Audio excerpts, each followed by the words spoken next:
You can't bungle that car behind you.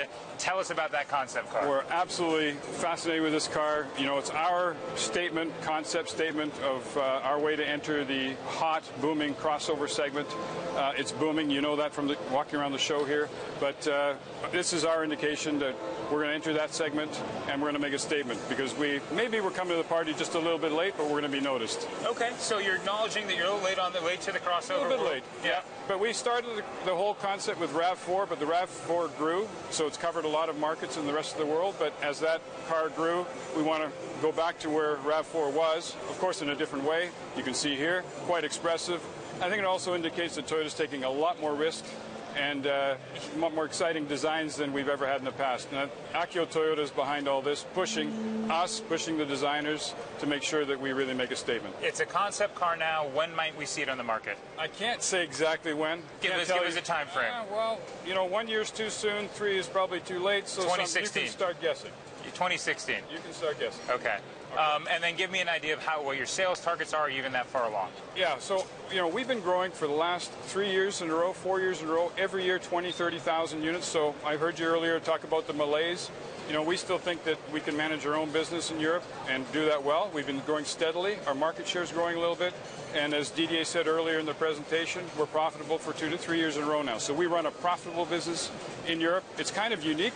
We've got a very high hybrid mix here in Europe, which goes counter to the normal business. Well, walk me through that hybrid business. Yeah, so in the past, people said you needed to have a diesel in Europe to succeed.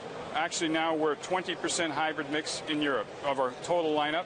If you take the cars that we actually sell hybrid in, Yaris, 1 and 3 is a hybrid. In Auris, our Golf competitor, 1 and 2 is a hybrid. So we are extremely hybrid oriented, and we think it's the future, and we're proving that.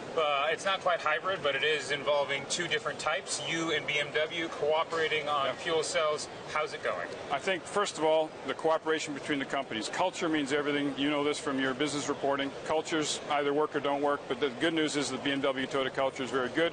So that can only lead to some good results. I can't say a lot about that, but we're working on some pretty interesting things with them. Okay, well, I mean, that's a tease. Again, we're an auto show, not a strip tease. We've got to keep this clean.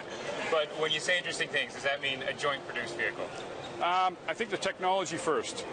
Technology first, and then we're working on a sports car feasibility study. I think maybe late this year, early next year, we can share with you news on that. Give us a little bit, as much as you can, about the sports car. Sports car is going to be ultra sexy, fantastic design. You've seen some hints maybe through some of our concepts with Toyota before. And we need sports cars in the Toyota lineup to put that energy back into the brand. You know, I was speaking with Martin Winterkorn from Volkswagen last night, and I told him, you know, Toyota's still #1. They wanna, you know, supplant you in that spot. You confident in your global position? Are we confident? We're not chasing Volkswagen. It's not part of our game. I know this is disappointing to your readers. It's not part of our game plan. We want to make sure we have a really strong business, profitable business, and if we grow and become #1, great. That's an outcome. It's kind of the end result. So we want to make sure that our company is really solid, and we expand in all the regions of the world, of course, even the difficult ones like Europe, and I think we're proving that. The most difficult region in Europe has to be Russia. What are your forecasts? Russia's going well for us, surprisingly. We have a different model portfolio than most other car companies. We have a very high-end, mainstream, I would call it, mix. We sell Camry and above, including some strong SUV lines.